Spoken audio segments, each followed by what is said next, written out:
Welcome to my channel, where every story pulls you into a new mystery. Every case tests your instincts, and every clue brings us one step closer to the truth. In today's case, we follow Hercule Poirot as he investigates a medallion that refuses to shine, one that carries not just rust, but remembrance. Found in the pocket of a man who shouldn't exist, the medallion tells a story of betrayal, identity, and a promise broken decades ago. Every fingerprint on its surface whispers a different name, and each name leads Poirot closer to the truth no one dared to speak. Stay with me till the end, because what this medallion reveals isn't merely a clue, it's a confession. So, pick up your cup of tea and get comfortable, because today's case is worth every second, until the very end. Chapter 1. The Hook. The inciting incident. Grand ballroom of Duval Mansion was a vision of opulence. Crystal chandeliers sparkled overhead, casting shimmering lights on the gathered guests below. Laughter echoed off the marble floors, mingling with the soft strains of a string quartet. It was the height of the social season, and Madame Claire Duval's annual gala had drawn the finest society in London. The atmosphere was thick with luxury, charm, and the quiet tension that always accompanies high society. Madame Duval stood at the center of the room, a figure of grace in her flowing silver gown, her smile as composed as always. Her husband, Sir Thomas Duval, was engaged in conversation with Lord Hargrove near the grand staircase. The evening was progressing smoothly, as expected, with carefully orchestrated small talk and quiet laughter filling the space. But at precisely midnight, a gasp cut through the crowd. Madame Duval, who had been standing beside her guests, suddenly crumpled to the floor in a heap. A murmur swept through the room as the music came to an abrupt halt. People surged forward, attempting to help, but the pallor of her face was already unmistakable. Sir Thomas knelt beside her, his hand trembling as he checked for a pulse. "Claire," he whispered desperately, but there was no response. Her body was cold to the touch. Chaos erupted around them.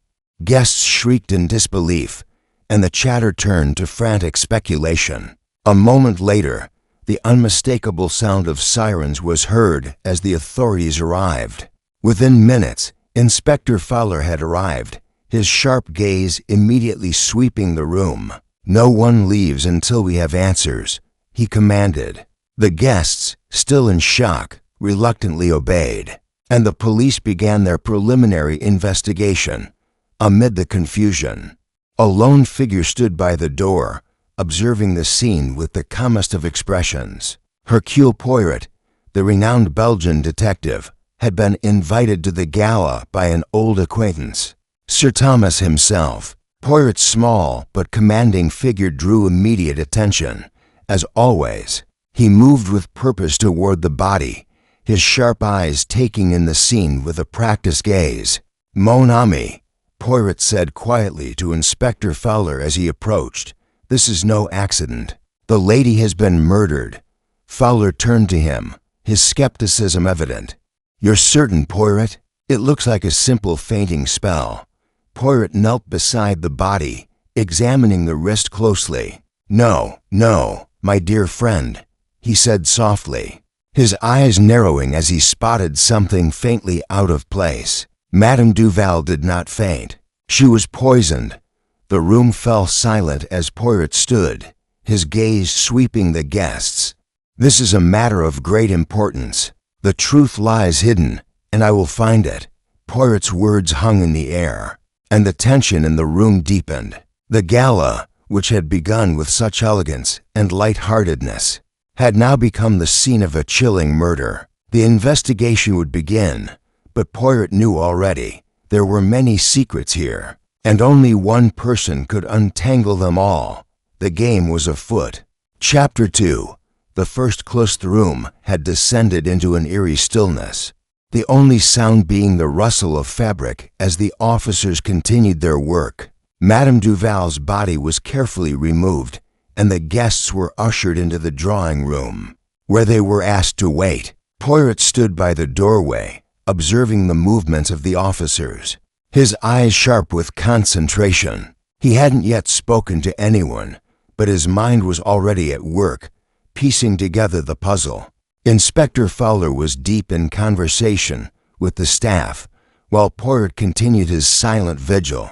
The guests, though in shock, whispered nervously among themselves, exchanging uncertain glances. Some had already begun to speculate, their voices hushed, but Poirot remained outwardly calm. He knew that in such moments, the smallest detail could be the key to unraveling the mystery. Mon ami, Poirot said, turning to the inspector, who was now examining the spot where Madame Duval had fallen. You have found nothing unusual, I presume. Fowler glanced up, his brow furrowed. Nothing out of the ordinary, Poirot. No signs of struggle, no forced entry. It seems clean, but it's too early to tell. Perhaps the poison was subtle. Poirot nodded, but his expression remained unchanged. A subtle poison indeed, perhaps, he murmured. But I believe we must focus not on what is absent, but on what is present. He motioned toward the spot where Madame Duval had collapsed. Observe, mon ami. The glass she was holding is gone, is it not? Fowler's eyes flicked to the spot where the glass had once been. Yes, it was there when I first arrived, but now it is missing.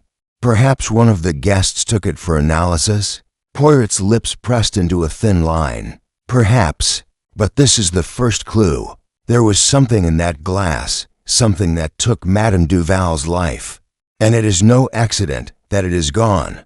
Fowler nodded slowly, beginning to understand the detective's point. Poirot's gaze moved from the door to the guests now gathered in the room. There was an underlying tension, a sense of anxiety hanging thick in the air. Who were the last to see Madame Duval alive? Poirot asked, his voice still calm, but insistent. I need to know who was in her immediate vicinity before the incident. Fowler began taking notes, but Poirot had already made his way to the guests. He started with Lady Edith Hargrove, who was seated nearest to him. Her face was pale, but her composure remained largely intact. Poirot took a moment to observe her body language, noticing the way her fingers twitched nervously at the edge of her lace shawl. She wasn't yet aware of his observation, but Poirot's trained eyes saw everything. Lady Hargrove, Poirot began, his voice smooth. I wonder if you might tell me what you know of Madame Duval's last moments. The lady's eyes widened slightly, as though she had been caught off guard, but she recovered quickly. I was at the other end of the room, Monsieur Poirot.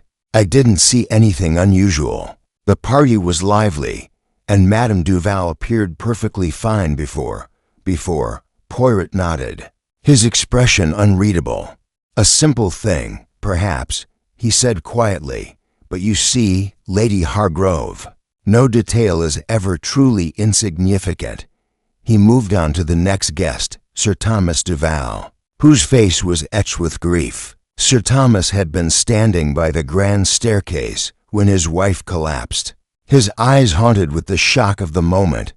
Poirot approached him carefully, watching for any shift in his demeanor. Sir Thomas, Poirot said, bowing slightly, your wife was taken from us far too suddenly. But I must ask, what can you tell me of the moments before her death? Sir Thomas blinked, clearly disoriented, and his voice trembled as he responded. I wasn't paying close attention. I was speaking to Lord Hargrove. Then I heard the gasp, and saw Claire. He seemed to falter, his face contorting with emotion. Poirot studied him for a moment, then nodded. I understand, mon ami. This is difficult for you, but I ask you to focus. Can you recall whether your wife had been drinking from her glass when you last saw her? Sir Thomas hesitated, his gaze flickering to the space where the glass had once been. I believe she had, but I wasn't looking. He seemed to lose his train of thought, his voice trailing off. Poirot didn't press him further, but instead gave him a reassuring smile. Thank you, Sir Thomas. I shall speak with you again soon, As Poirot continued to move through the room, he made a note of the reactions he observed. It was clear that everyone had a different way of responding to the crisis. Some appeared genuinely distraught, others were oddly composed, as though they were concealing something. His suspicions were growing, but there was still too little to go on. The missing glass, the lingering unease among the guests, and the faintest hint of something more sinister in the air, all these details were working there. Way into his mind, Poirot stepped outside onto the balcony, taking a moment to breathe in the cool night air. The stars shone brightly above, but he felt no peace. There were too many questions, too many uncertainties, and somewhere among these people, hidden behind their masks, was the murderer. His eyes narrowed as he gazed into the darkness. The game had only just begun, and Poirot knew the answers would come, but only if he was patient, only if he continued to watch, listen, and analyze every detail with the precision only he could manage. The first clues were in motion. It was time to find out who was hiding the truth. Chapter 3.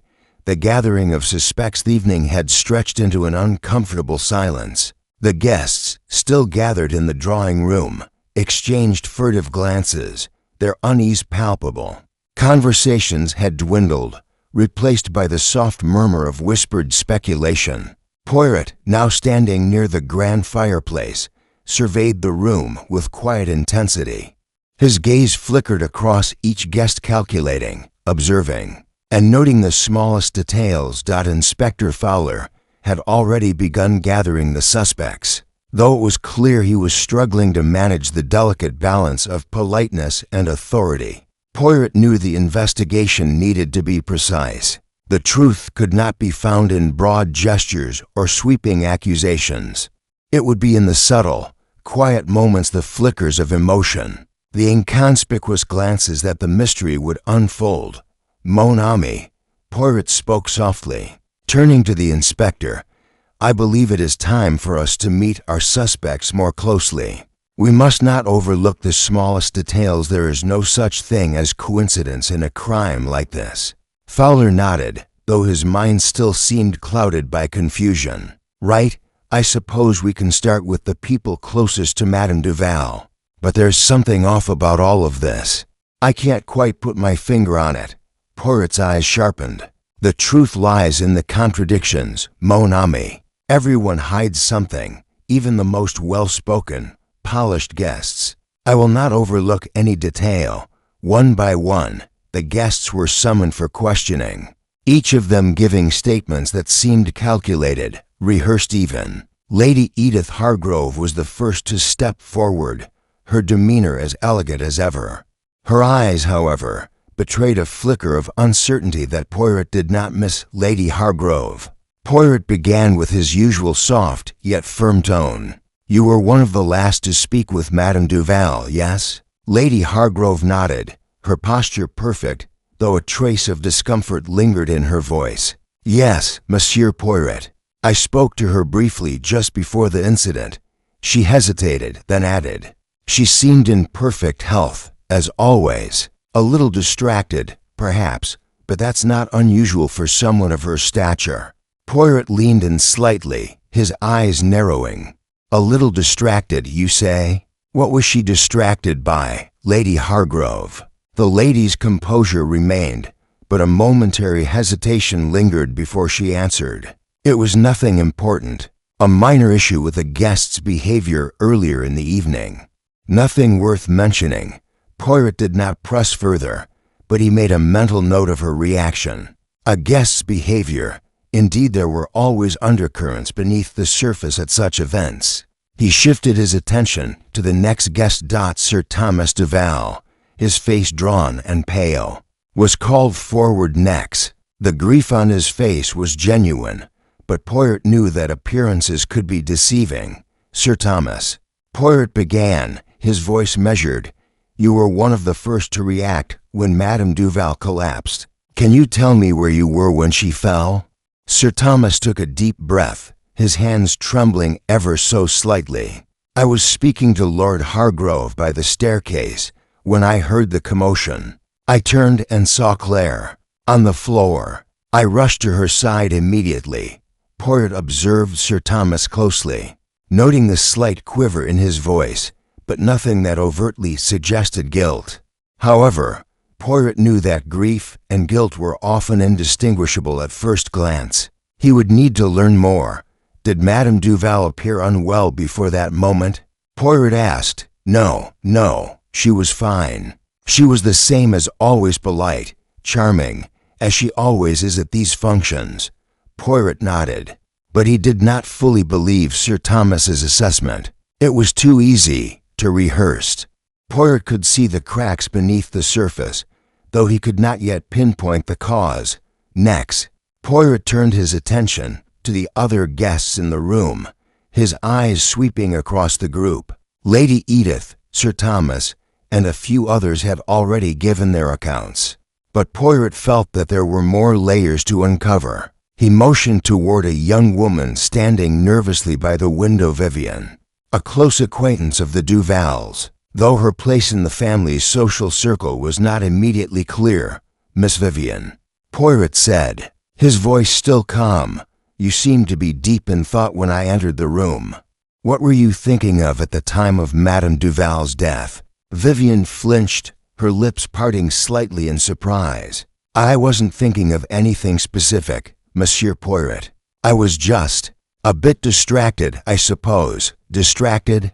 Poirot pressed gently. By what? Her face paled, and she looked down at her hands, her fingers fidgeting nervously. I was simply concerned about the evening. There were too many people, and I felt out of place, that's all. Poirot's gaze softened, but his mind was already at work. This young woman's discomfort was telling, though not in the way she intended. Distracted by something other than the party, perhaps something more personal, more connected to Madame Duval than she was willing to admit. Thank you, Miss Vivian, Poirot said, his voice still quiet but resolute. I will speak with you again later. The interrogation continued, with Poirot carefully noting each suspect's response, each subtle shift in body language. With each passing moment, he grew more convinced that beneath the surface of this seemingly elegant gathering lay a web of hidden emotions, secrets, and old wounds. Someone in this room had killed Madame Duval, and it was only a matter of time before Poirot untangled the truth. As the questioning wore on, Poirot's eyes scanned the room once more. He knew that every word, every glance, every shift in posture would lead him closer to the killer. The answers were there, he just had to find them. Chapter 4. Poirot arrives by the time the last of the guests had been questioned. The tension in the room had thickened, making the atmosphere nearly suffocating. Everyone had been separated, some sitting quietly, others fidgeting nervously, casting furtive glances at one another. The grandeur of the Duval mansion, with its towering walls and elegant tapestries, felt increasingly claustrophobic. Poirot stood in the center of the drawing room, observing it all, his sharp eyes catching the smallest details, his mind working through the threads of the mystery. The inspector, meanwhile, seemed overwhelmed by the flood of information. His brows were furrowed in deep thought as he sifted through the suspects' accounts. Still unsure of how to proceed, Poirot had been patient, offering his observations when necessary. But now it was time for him to take the lead. Mon ami, Poirot began, his voice smooth but commanding, drawing the inspector's attention. We have questioned all the parties involved, and yet, I fear we have not yet uncovered the full truth. We have too many assumptions and too little concrete evidence. But I have my own way of approaching these things. Fowler, though reluctant to admit it, nodded in agreement. Poirot's methods were unconventional, but undeniably effective. What do you propose we do next? The inspector asked. Poirot's lips curved into a small smile. We turn our attention to the matter of motive.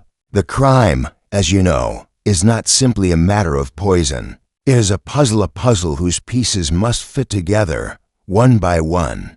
To do so, we must understand each person's relationship with Madame Duval. That is where the true answer lies. Poirot motioned to the gathered group of guests. "I will speak with each of them again. But this time, I shall not ask questions. I shall simply observe. Their behavior will tell me what their words cannot." As the others awaited Poirot's next move, he began by turning his attention to Vivian, the young woman who had appeared so uncomfortable earlier. She was sitting in a corner, her hands clenched tightly in her lap, her eyes cast downward. She looked more nervous than before, a sure sign that the pressure was beginning to mount. Poirot approached her quietly, his steps light on the soft carpet. He did not speak immediately, but instead simply stood before her, watching her with keen interest. Vivian shifted uneasily in her seat, her fingers twitching, her eyes darting from side to side. Finally, after what felt like an eternity of silence, she spoke. Is there something else you wish to ask me, Monsieur Poirot?" Her voice was tight, as though she were struggling to keep her composure. Poirot did not answer immediately. Instead, he simply tilted his head slightly, as though in deep thought. "Ah, Miss Vivian, I wonder." He paused, his voice softer now. "You seem to be troubled. Perhaps there is something you are not telling me?" Vivian's breath caught in her throat. She looked up at Poirot, her eyes wide with something that might have been fear or perhaps guilt. For a moment, she seemed as though she might speak, but then she hesitated. The hesitation was all Poirot needed. I didn't mean to be involved," she whispered, her voice trembling. "But I had a quarrel with Madame Duval earlier in the evening. She found out something about me, something I wanted to keep hidden." Poirot leaned in slightly, his eyes never leaving her face. "A quarrel, you say? What was it that she discovered, Miss Vivian?" Vivian's eyes darted nervously to the side, avoiding his gaze. I can't tell you," she stammered. It's not what you think." Poirot said nothing, but his sharp eyes captured every nuance of her reaction. There was something she was holding back, something she feared revealing. It was clear that the relationship between Vivian and Madame Duval had not been as friendly as she had tried to present. Poirot made a mental note to revisit this thread later, but for now, he allowed the girl to retreat into silence.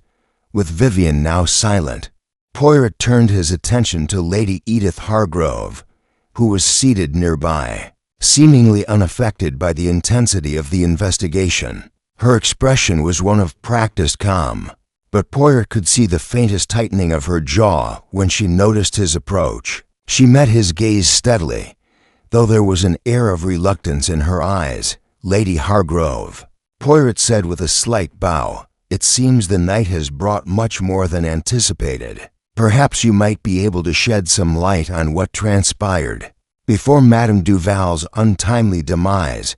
The lady's eyes flickered momentarily, though she quickly masked the emotion. "Monsieur Poirot, I've already told you everything I know. I had no part in what happened to Madame Duval." Poirot leaned in slightly, his voice barely above a whisper. "Ah, but the truth lies not in what is said, but in what is left unsaid. You were in close proximity to Madame Duval, were you not?" Lady Edith's breath caught, but she quickly regained her composure. "I was, yes, but I don't see how that matters. I did not harm her, Monsieur Poirot." Poirot said nothing for a moment, allowing the weight of her words to linger in the air. It was the smallest of slips, the faintest tremor in her voice when she spoke of the proximity between herself and Madame Duval, but it was enough to make Poirot pause. "I will speak with you again, Lady Hargrove," Poirot said, his voice calm, though his mind was already processing the subtle inconsistencies. There was something more to the relationship between the two women, something that had yet to be revealed. With Vivian and Lady Hargrove now placed under Poirot's watchful eye, he stepped back, scanning the room once more. His mind was already piecing together the various threads of the puzzle. There was no simple solution to this crime, but Poirot knew he would find the answer, no matter how deeply buried it might be. Mon ami, Poirot said to Inspector Fowler as he moved toward the door. "I suggest we wait. The truth will reveal itself in time." As the inspector nodded, Poirot's eyes remained sharp, his focus unwavering. He was closer than ever to discovering the killer. He could feel it. Chapter 5. Initial interviews begin. The clock struck 1 o'clock in the morning. As Poirot paced silently across the grand drawing room, the investigation had begun in earnest, and though much had already transpired, Poirot knew that the real work was only just starting. The pieces of the puzzle had been laid out, but their true connections were still hidden beneath layers of half-truths and carefully constructed facades. Inspector Fowler stood near the fireplace, flipping through his notes, his face drawn with frustration. "I'm not sure where to go from here, Poirot," he admitted, his voice tinged with weariness. "I've questioned everyone, but nothing adds up. Each of them seems innocent, yet there's something off about them all." Poirot's sharp eyes flickered toward the inspector, and he smiled faintly. "Mon ami, do not be so quick to dismiss your instincts. You see, the truth is like a hidden treasure. It is often concealed, but it is always there, waiting to be uncovered. We must simply look at it through the right lens." Poirot paused, turning back to the group of guests who were still seated in the adjacent room. He had decided to take a more direct approach, interviewing the suspects individually, but this time with a focused intention. It was clear that each of them had something to hide. But what?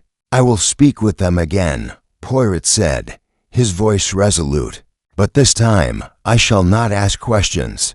I will simply listen. Watch closely, mon ami, for it is their actions more than their words that will tell us the truth." With that, Poirot made his way toward the first of the guests, Lord Hargrove, who was seated nervously near the window. He was an older man, his hair thin and graying, and though his expression was one of politeness, there was an unmistakable tension about him. He had already provided his statement to the inspector, but Poirot had not yet made his own assessment. "Lord Hargrove," Poirot began, his tone smooth and measured, "it is good to see you again. I understand this must be the most trying time for you." Lord Hargrove gave a strained smile, but his eyes flickered nervously. "Yes, Monsieur Poirot, quite distressing. A tragedy, truly. Claire Duval was, well, she was a woman of great beauty and charm. To lose her so suddenly, it's hard to believe." Poirot nodded, but his eyes never left Lord Hargrove. He noted the slight tremor in the older man's hands as they gripped the armrests of his chair. There was something beneath the surface, a hidden unease. But Poirot said nothing for a moment, simply watching.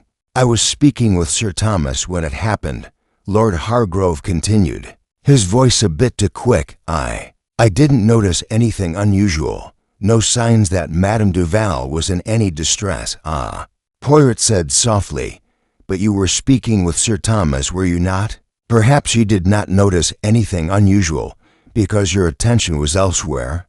Lord Hargrove's gaze shifted away, and Poirot caught the subtle flicker of guilt, or was it fear, in his eyes. But the older man quickly regained his composure. I suppose so. Yes, but it all happened so suddenly. One moment she was there, and the next gone. It's almost too much to process." Poirot allowed a small silence to hang in the air, watching as Lord Hargrove's eyes darted toward the door. He had begun to shift in his seat now, an uncomfortable shift that Poirot could not ignore. "It is difficult to understand, mon ami," Poirot said after a moment, his voice a bit softer now. "But we must understand what has happened, and why." Lord Hargrove nodded quickly, his face pale. Of course, Poirot gave a small, knowing smile, though it did not reach his eyes. He knew enough now to understand that Lord Hargrove was concealing something. But what? The truth would be revealed in time.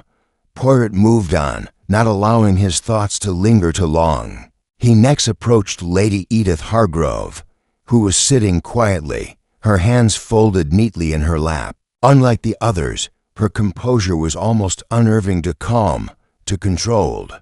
There was no sign of distress, no indication that she was at all rattled by the events of the evening.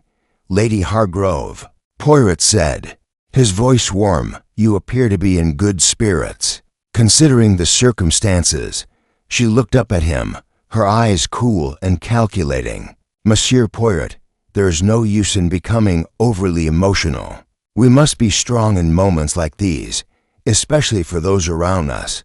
Poirot nodded, though he was keenly aware of the thin veneer of composure she wore. "Of course, strength is necessary, but so is truth, Lady Hargrove.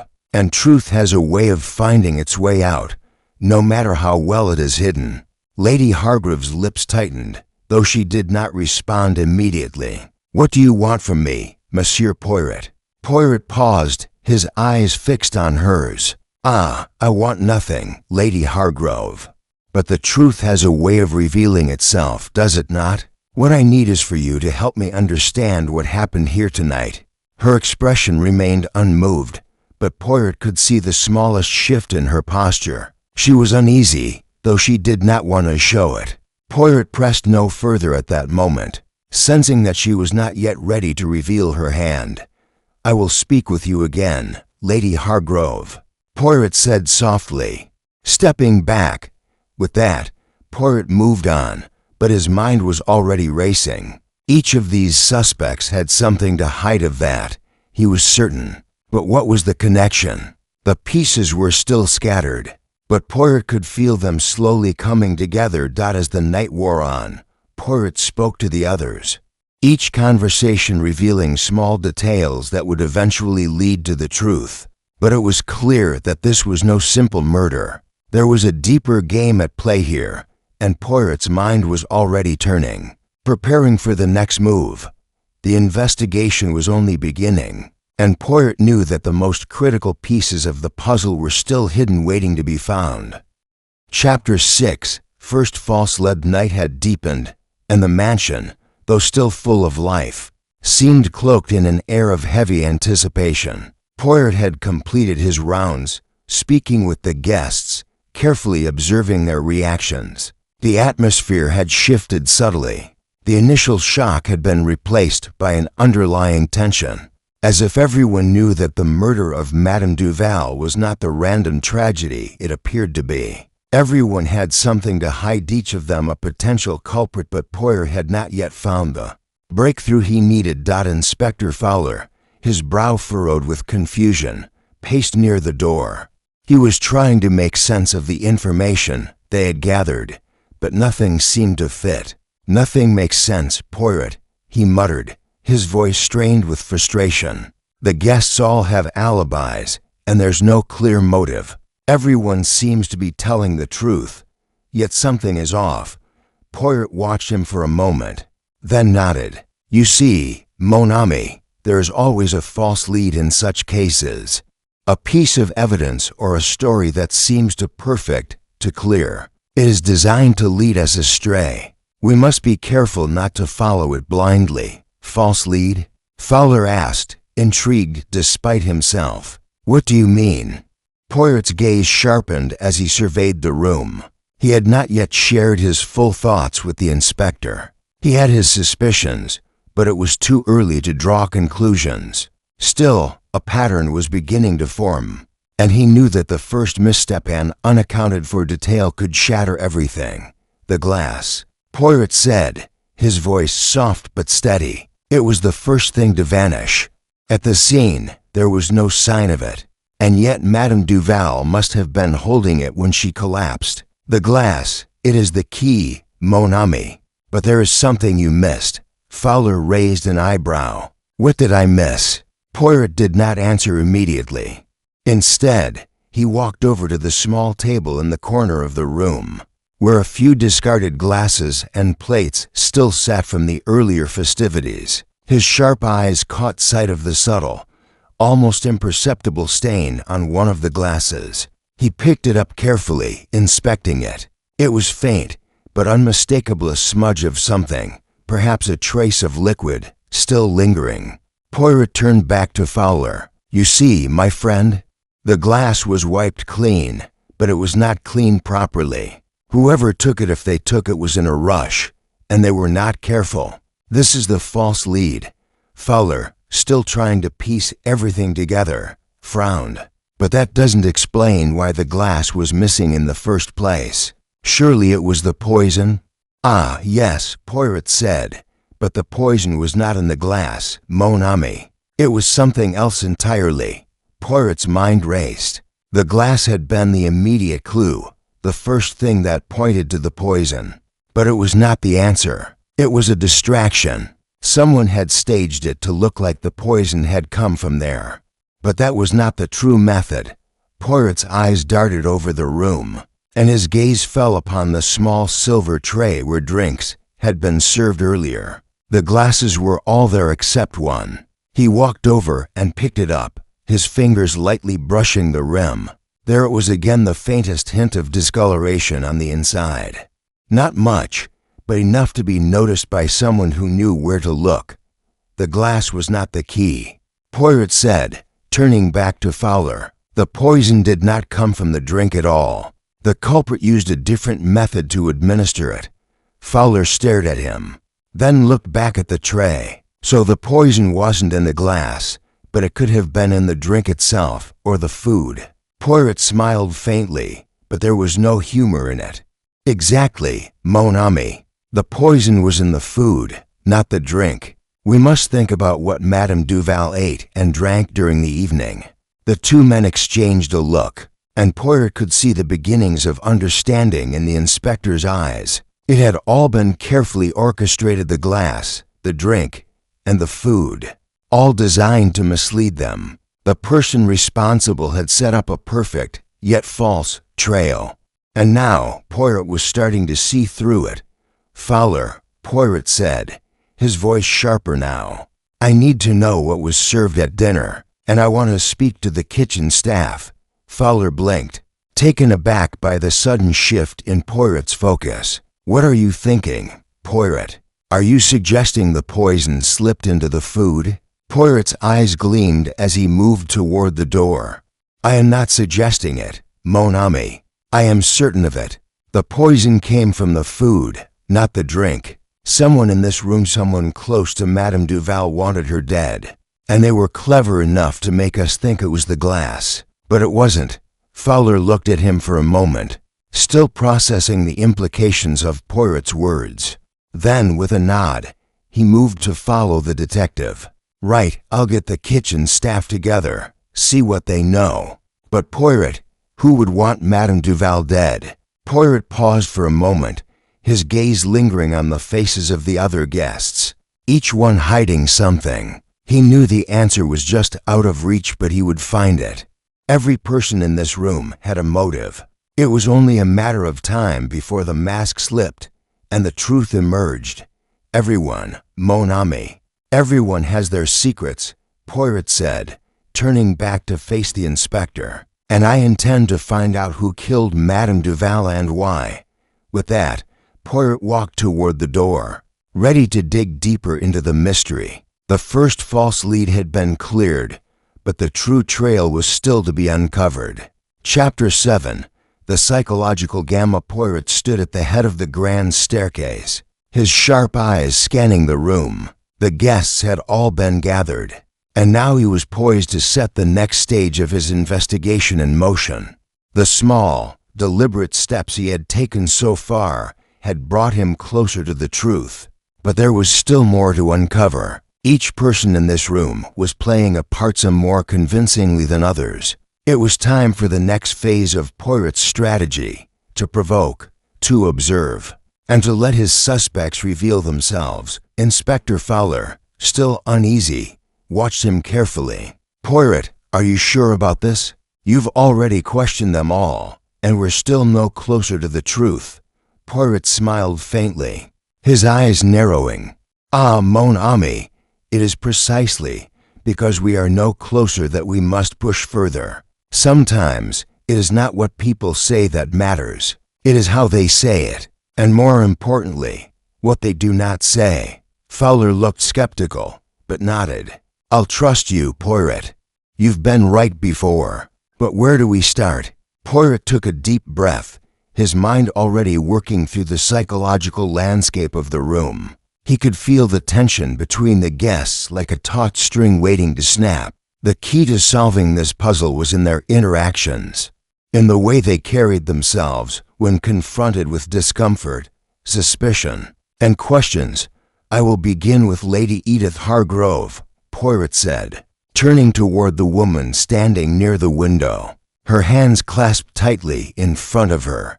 She had been composed throughout the interviews, but Poirot knew that her calm demeanor hid something far more complicated. As he approached her, he noticed the slight tightening of her lips and the way her eyes darted briefly to the door, before meeting his gaze. It was a small gesture, but Poirot never missed such details. Lady Hargrove, Poirot began, his voice polite but pointed, I must say, your calmness in such a situation is admirable. How do you manage to remain so composed, even in the face of such tragedy? Lady Edith's gaze flickered with the briefest hint of unease, but she quickly regained her composure. Monsieur Poirot, I simply believe that one must remain dignified in times of sorrow. We must not let our emotions govern us. Poirot tilted his head, his eyes never leaving hers. Ah, of course. But tell me, Lady Hargrove, what is it that you fear most? That something will be discovered? That your composure will break? She stiffened, the faintest shadow crossing her face. I do not fear anything, Monsieur Poirot, she replied, her voice tight, though she quickly attempted to smile. I am merely concerned for my husband. This is a difficult time for us all. Poirot gave a small nod, noting her words and the subtle cracks in her veneer. I see. Concern for others is admirable, but sometimes, Lady Hargrove, it is the hidden concerns that reveal the truth. The tension in her expression deepened, but she said nothing further. Poirot turned away, his eyes still focused on her as he made his way across the room. The next guest he approached was Vivian, whose anxiety had only grown since their last conversation. She was sitting near the fire now, her face pale, her fingers nervously twisting a handkerchief in her lap. When she saw Poirot, she quickly sat up straighter, but the stiffness in her posture betrayed her unease. Miss Vivian, Poirot said softly, his tone unassuming, we spoke earlier, did we not? I believe there is something you wish to tell me, something that you have not yet shared. Vivian looked down, her eyes flickering with an inner conflict. She bit her lip, as though weighing whether to speak or remain silent. After a long pause, she finally spoke, her voice barely above a whisper. I told you I had a quarrel with Madame Duval, she said, her voice trembling. But it wasn't just a quarrel. She threatened to expose something about me, something that would ruin me. Poirot's interest piqued. Expose something? What could Madame Duval have known that could ruin you, Miss Vivian? Vivian's eyes darted around the room, as though looking for an escape, before she leaned closer to Poirot, her voice shaking. She knew about the affair, the one between me and Lord Hargrove. Poirot said nothing for a moment, processing this new piece of information. So, Vivian had a motive: jealousy, fear of exposure, perhaps. But Poirot did not jump to conclusions. He had to test the waters carefully. Lord Hargrove? Poirot asked, his voice almost casually conversational. And how did he feel about this affair? Vivian's face flushed, and she quickly looked away. He didn't want anyone to know. But Madame Duval threatened to tell everyone. I didn't know what else to do. I was so scared, Monsieur Poirot. I didn't want to lose everything. Poirot nodded slowly, his mind already racing. I see. A threat, then. A very real one. But did you, Miss Vivian, want to stop Madame Duval from telling anyone? Vivian bit her lip, her gaze falling to the floor. I didn't want her dead, Monsieur Poirot. I never wanted that. But I was desperate. I was cornered. She knew too much. Poirot could hear the underlying layers of fear in Vivian's voice. but also the underlying truth in her words. She had not killed Madame Duval, at least, not directly, but she had been one of many pieces in this complicated puzzle. Poirot stood up, straightening his jacket. "Thank you, Miss Vivian. I will speak with you again, no doubt. But for now, I believe you have given me much to consider." He turned to face the rest of the guests, his mind sifting through the fragments of what he had learned so far. Vivian's confession had added depth to the investigation, but it was only one piece. The other pieces, the true mastermind, remained elusive.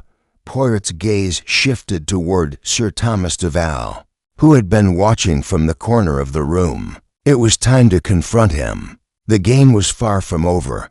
Chapter 8. A secondary mystery. Night was growing colder, the moon casting long shadows across the Duval mansion's grand hall.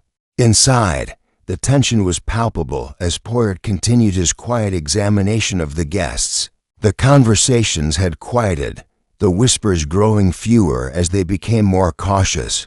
Every movement seemed to carry weight, every glance held meaning. Poirot had been deliberate in his questioning, and yet, despite the growing pile of clues, he felt the pieces of the puzzle slipping just out of his grasp. Inspector Fowler, who had been diligently working alongside Poirot, appeared more and more weary. His patience was starting to fray. "Poirot, we have yet to find any solid evidence. I'm beginning to think that we are chasing shadows." Poirot turned toward him, his eyes sharp as ever. "Mon ami, you must not give up so soon. Evidence, like truth, comes when it is least expected. You must wait for the right moment."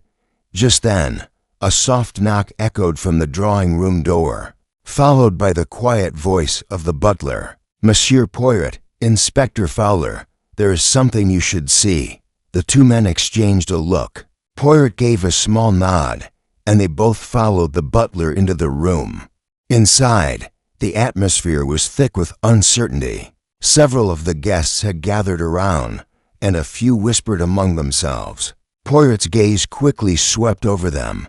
"What has happened?" Poirot asked, his voice calm but edged with curiosity. The butler, clearly unsettled, led them to a table in the center of the room where an item lay, an old, weathered letter. It had been partially burned, the edges curled and singed, but the handwriting was still legible. Poirot bent down, examining it carefully. "What is this?" Inspector Fowler asked, his voice low. "It looks like a letter, but—" Poirot interrupted him, his voice firm. "Yes, it is a letter that should not be here." He gently picked it up, holding it between his fingers. The paper was brittle, almost as if it had been deliberately damaged. The contents were fragmentary, but it was enough to read the most important part. The letter, which appeared to be from Madame Duval herself, contained an urgent plea. It spoke of threats made against her, of a deep secret she had uncovered, and of someone, though the name was not mentioned, who had been keeping something from the rest of the world. The contents hinted at an attempt to blackmail her. Poirot felt a surge of interest. "This letter was not meant to be found," he said quietly, turning it over in his hands. "It was meant to be destroyed, but it is clear now that it contains something of great significance." Inspector Fowler stepped closer, peering over Poirot's shoulder. "Do you think Madame Duval wrote this herself?" Poirot nodded thoughtfully, but his expression was unreadable. "I do believe she wrote it, but I also believe that it was not meant for our eyes. The question now is who would have wanted it destroyed so badly." The guests, who had been standing silently at the edges of the room, now looked at each other nervously. It was clear that this letter was a new development, one that would shift the investigation's course. Poirot glanced over his shoulder, his gaze landing on Sir Thomas Duval, who had been standing near the back of the room. The expression on his face was unreadable, but his eyes were sharp, focused on the letter in Poirot's hand. "Sir Thomas," Poirot said, his voice calm yet probing, "I believe this is yours. Would you care to explain how this letter came to be here?" The room grew quiet as all eyes turned toward Sir Thomas. His face seemed to pale slightly, but his expression remained controlled. He took a deep breath before answering. "It is nothing, Monsieur Poirot. A private matter, nothing more. A letter I intended to destroy." Poirot's eyes did not leave Sir Thomas's face. "A private matter, you say? But surely you must see that this private matter is now part of our investigation. Madame Duval spoke of threats in this letter. Can you tell me who she was referring to?" Sir Thomas swallowed hard, his jaw tightening.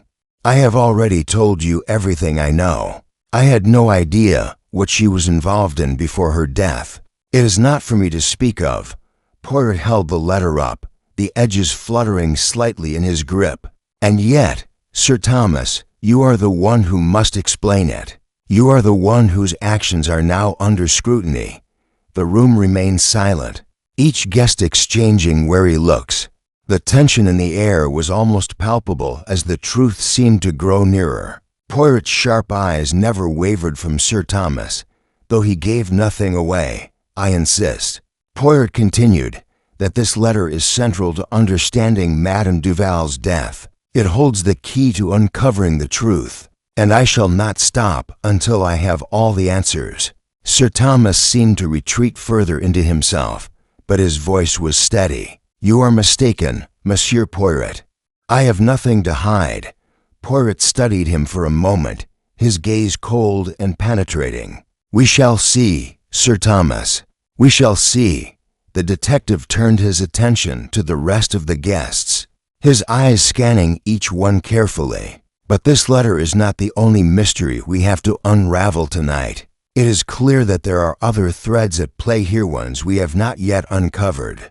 But I assure you, the truth will come to light."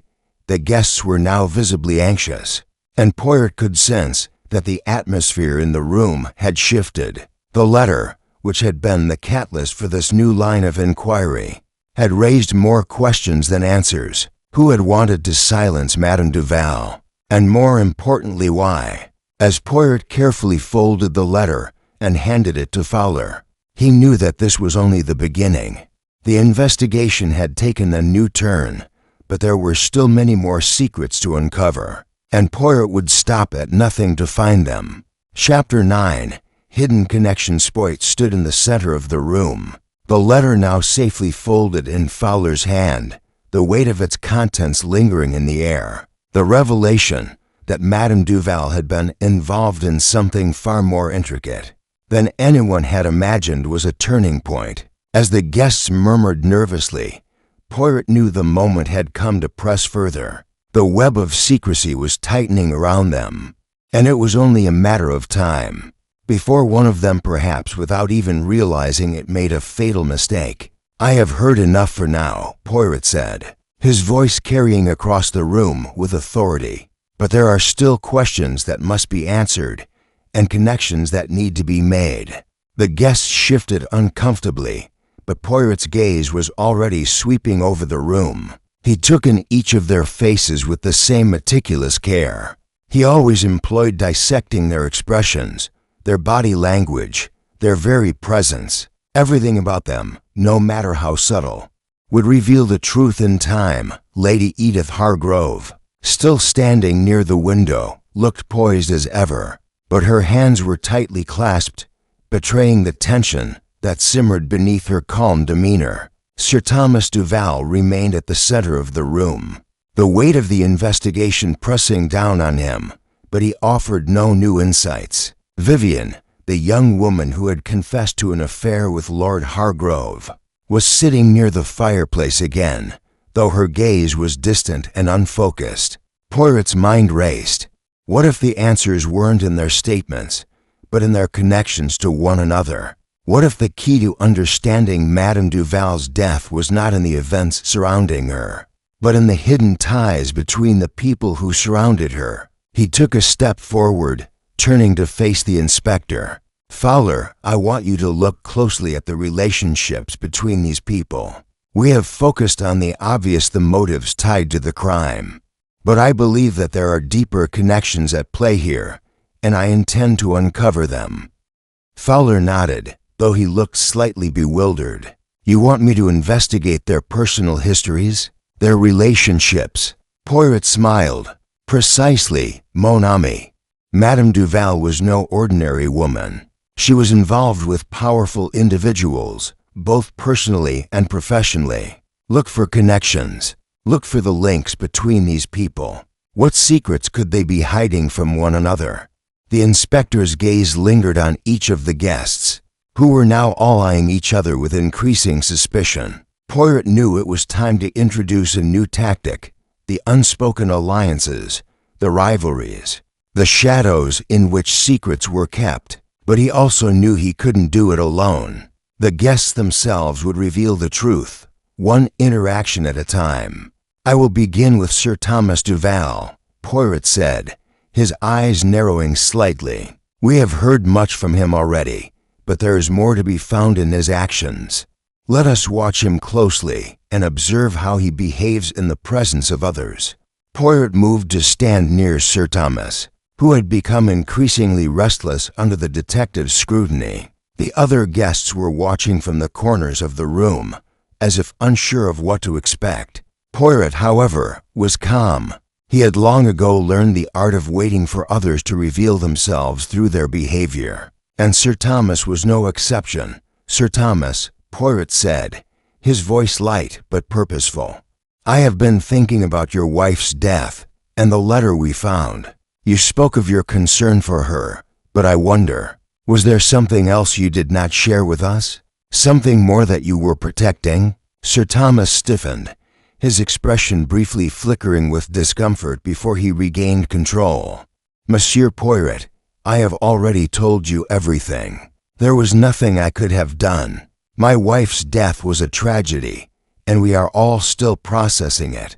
Poirot nodded, his eyes never leaving Sir Thomas. Of course, but I believe the real tragedy is not only her death, but what she may have discovered about you. Sir Thomas, about your past, about the connections you tried so hard to keep hidden. A silence fell over the room. Sir Thomas' eyes darkened, and for a moment, Poirot thought he saw the flicker of something guilt. Perhaps, or fear, Poirot continued, his voice calm and deliberate. You see, Sir Thomas, Madame Duval was not just your wife. She was also a woman of great influence. Her connections were vast. She knew people, had business dealings, and could have easily uncovered things that you didn't want to be discovered. Sir Thomas, his voice tight, replied, You are mistaken, Poirot. My wife was always, well, you know what she was. A socialite, nothing more. If you think she was involved in something else, you are wrong. Poirot studied him closely. There was something in Sir Thomas's defensiveness that did not sit right with the detective. He knew that the truth lay somewhere beneath the layers of politeness and restraint. The key to Madame Duval's death was hidden within these connections, and Sir Thomas was an important piece of the puzzle.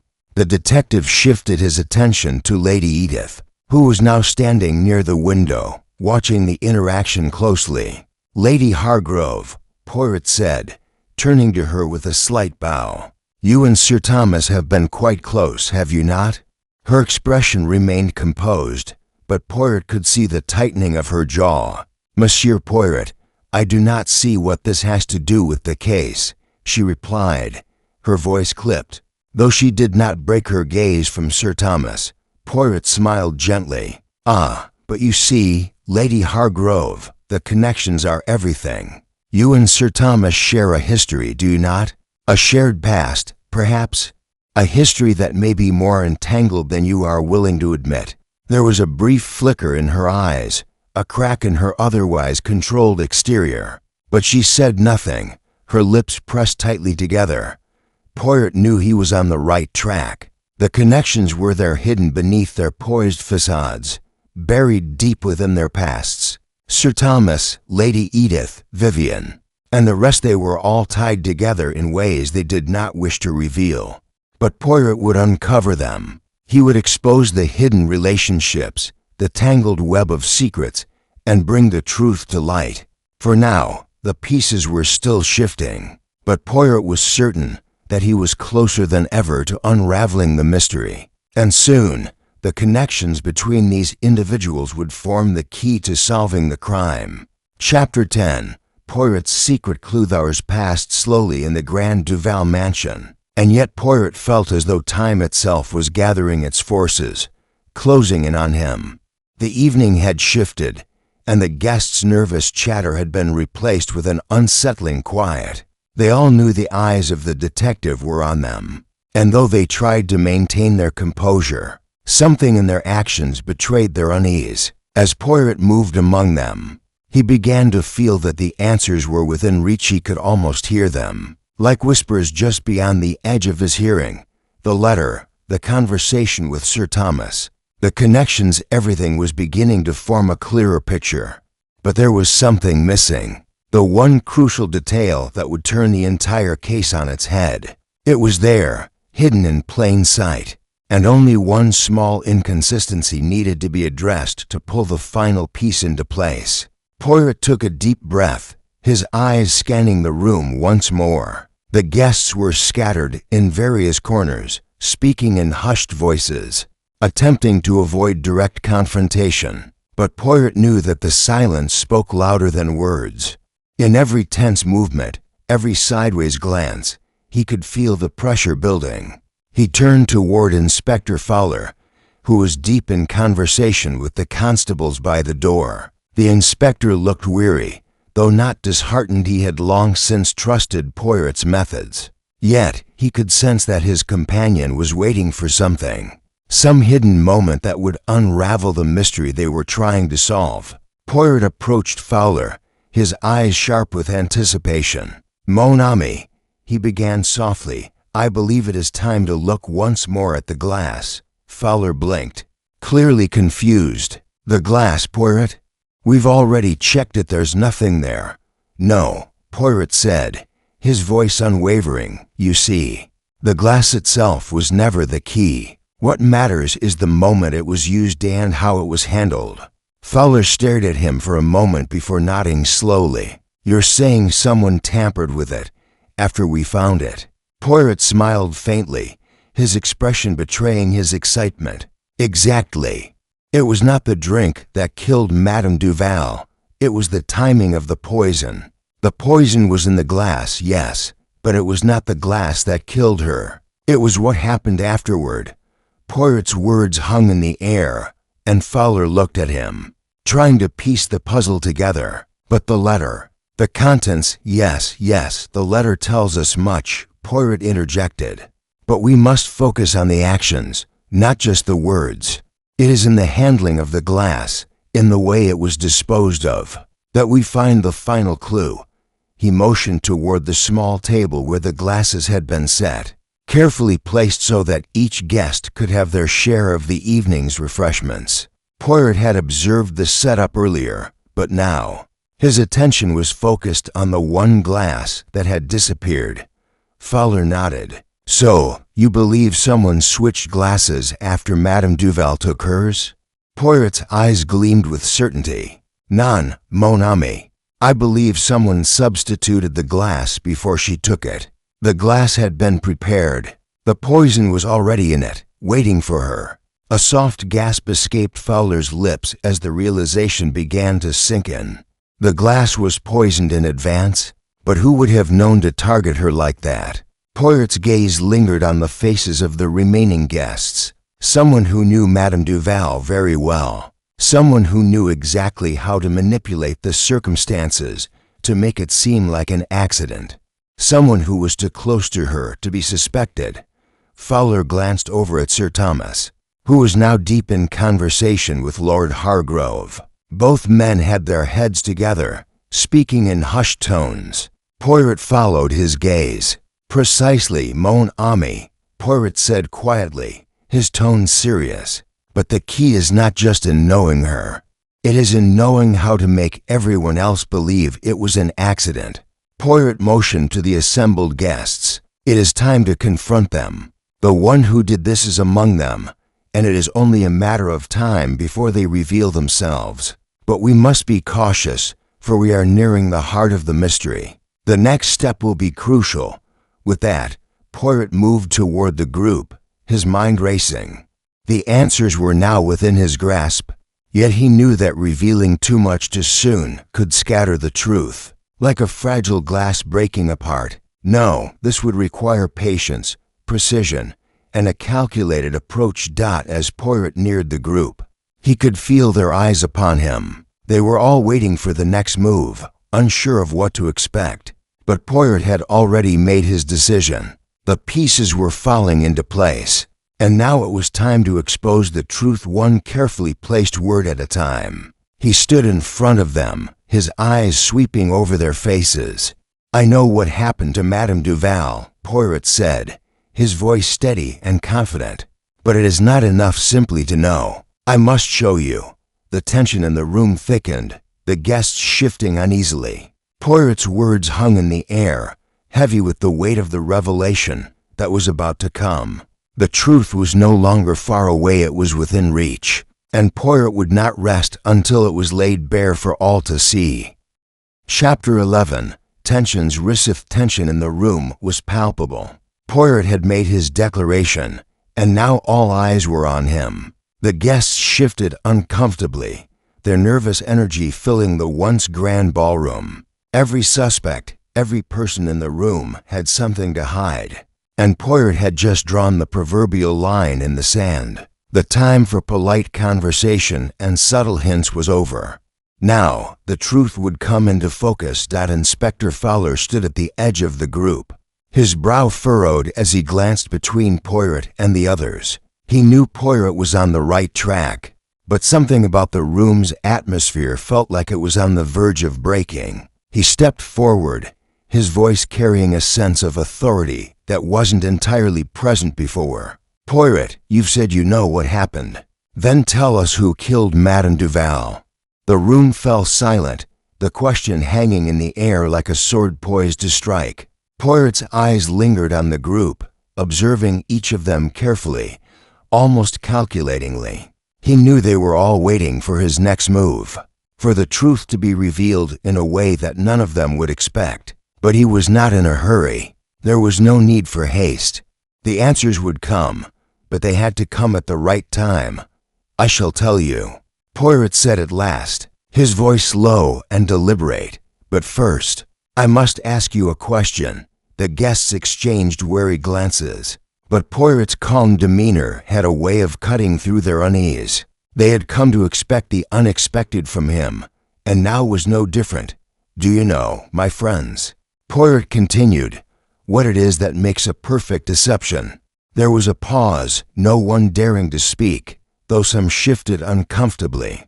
Poirot took a moment to let his words sink in, to allow the weight of his question to resonate with everyone in the room. "It is not the lies themselves," Poirot said. "No. The perfect deception is built on something far more dangerous, the truth that has been twisted and manipulated. When the truth is hidden in plain sight, only the most discerning eye can see it." Fowler's gaze flickered to the guests. He was beginning to understand. "You mean," the inspector said slowly, "that the truth has been in front of us all along? We've just been blind to it." Poirot nodded, a slight smile tugging at the corners of his lips. "Precisely, mon ami. We have been chasing shadows, distracted by the obvious. But the truth lies beneath the surface, in the smallest of actions, in the most subtle of moments." Poirot's eyes scanned the faces of the guests once more. Each one of them appeared uneasy, as though they were bracing for a revelation they could not control. But Poirot's focus was on a few key individuals, those who had shown the most vulnerability, those who had hesitated when asked certain questions. "Let us think back," Poirot continued, his voice soft but steady. "Who benefits from Madame Duval's death? Who stands to gain the most from her absence?" He allowed the question to linger in the air, watching the guests squirm beneath the weight of his words. Sir Thomas Duval, standing at the far side of the room, shifted nervously, his eyes avoiding Poirot's. Lady Edith Hargrove clenched her hands tightly in front of her, though her face remained impassive. "Vivian," The young woman with the confessed affair stared at the floor, clearly torn between fear and guilt. Poirot could see the signs. He could see the cracks in their facades. They were all hiding something. But what? What was the true motive that had led to Madame Duval's death? Madame Duval was a woman of influence, Poirot continued. She knew things. She had power over the lives of others, and she was not afraid to use it. She had secrets, and she kept them close. But someone in this room couldn't afford for those secrets to come to light. The air in the room grew thicker, the silence almost deafening. Poirot's gaze lingered on each suspect in turn, waiting for their reactions. He knew that the smallest sign, an imperceptible shift in posture, a moment of discomfort would reveal the truth. "Vivian," Poirot said suddenly, his voice cutting through the quiet. The young woman looked up, her face pale as she met his gaze. "Yes?" she whispered, her voice trembling. Poirot's eyes softened. "You were the one who had the most to lose, were you not?" Vivian's lips trembled, and she swallowed hard, her eyes darting to Sir Thomas, who was standing by the window, his face a mask of indifference. "I didn't want to hurt her," she murmured. "I didn't want her dead, but she threatened to ruin everything. She said she would expose the affair. I didn't know what else to do." Poirot stepped closer to her, his voice steady but firm. "So you were afraid, Miss Vivian, afraid of losing everything. But you did not kill her, did you?" Vivian shook her head, her face full of remorse. "No, Monsieur Poirot, I couldn't have. I never wanted that." Poirot nodded. "I believe you, Miss Vivian. But there are others in this room who have more to gain than you, others whose motives are more complex." He turned to Lady Edith Hargrove. "Lady Hargrove, you knew Madame Duval intimately. You knew her secrets, did you not? You had a great deal of influence over her, and yet you remained distant from the situation." Why? Lady Edith met his gaze without flinching. "I knew Madame Duval, yes, but I am not involved in her death. I have no reason to harm her." Poirot's eyes narrowed. "Ah, but that is where you are wrong, Lady Hargrove. You do have a reason, but you have been hiding it, burying it beneath your politeness, beneath your carefully constructed mask." The guests were silent now, all eyes trained on Lady Edith, whose calm exterior was beginning to crack under the pressure. Poirot could feel the truth drawing closer, like a final piece clicking into place. The pieces were almost together, but there was still one final confrontation left to uncover the last. Crucial secret. Chapter 12. The confrontation. Tension in the room had reached its peak. Each guest was on edge, their nerves fraying as Poirot continued to tighten the noose around them, drawing closer to the truth with each passing moment. The time for subtlety was past. Now he needed to confront them, to bring their hidden motives into the open and expose their deepest secrets. Poirot's gaze shifted from one face to another, each one a study in anxiety, guilt, or feigned calmness. The room, once filled with the warmth of conversation and laughter, now felt like a pressure chamber. Even the luxurious surroundings seemed oppressive under the weight of the investigation. The detective turned to Lady Edith, his eyes narrowing. "Lady Hargrove, I must ask you once more. What is it you are hiding? You have danced around the truth long enough, but you cannot escape it. Madame Duval was a woman of great influence, and you, Lady Hargrove, stood to lose more than most if her secrets were exposed." Lady Edith's gaze met Poirot's, but there was no flinch, no telltale shift of her posture. Her composure was almost chilling. "I do not know what you are implying, Monsieur Poirot," she said, her voice steady but tinged with a hint of annoyance. "You speak as if you already have the answers. I told you I had no reason to harm Madame Duval."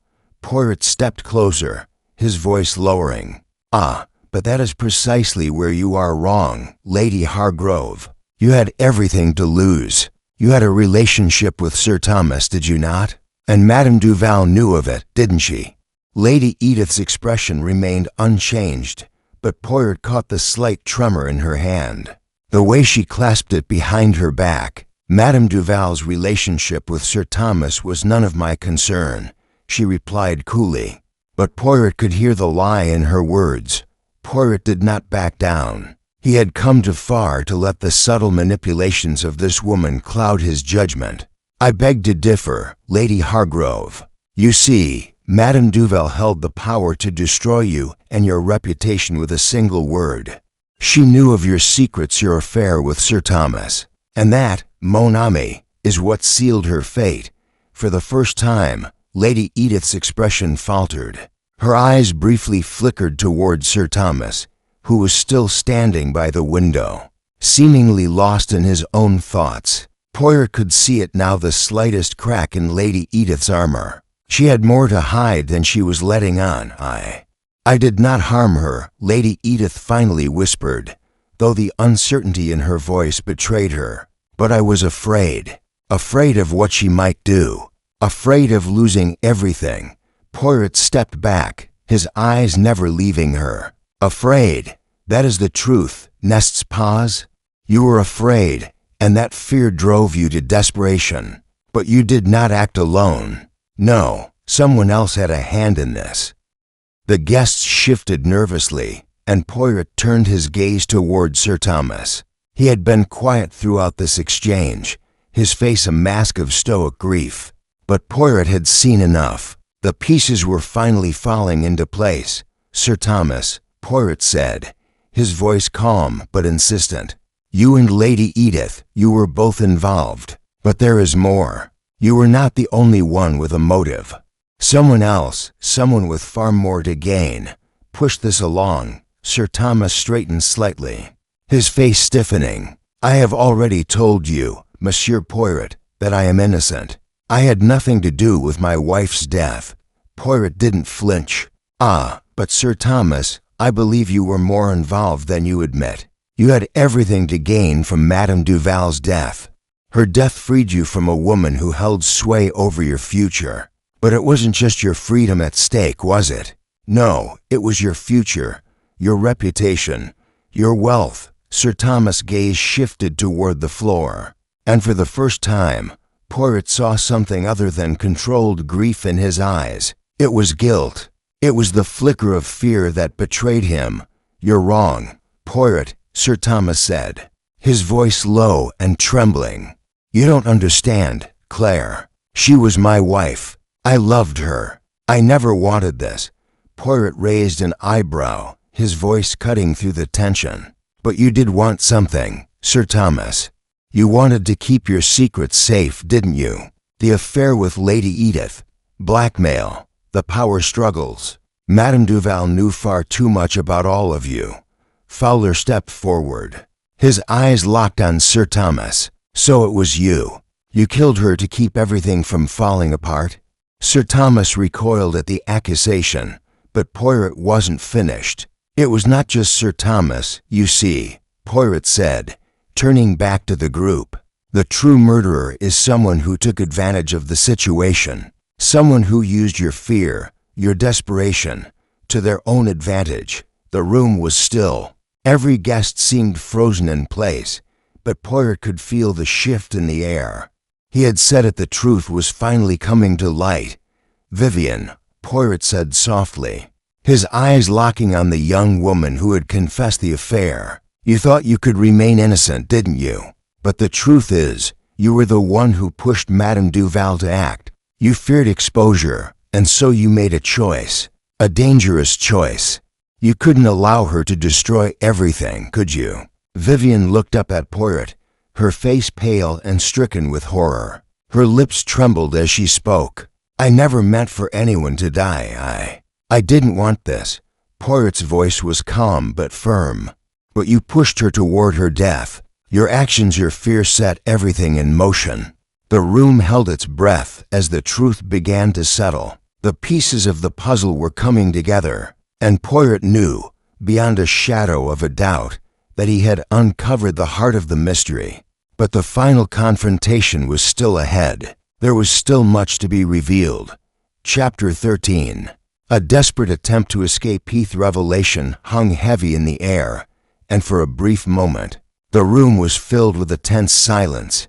The guests exchanged uneasy glances, but no one dared speak. Vivian, her face pale and tear-streaked, stared down at the floor as though the weight of the truth had shattered her very will to stand. Sir Thomas was rigid, his hands balled into fists at his sides, his jaw clenched with a mixture of disbelief and shame.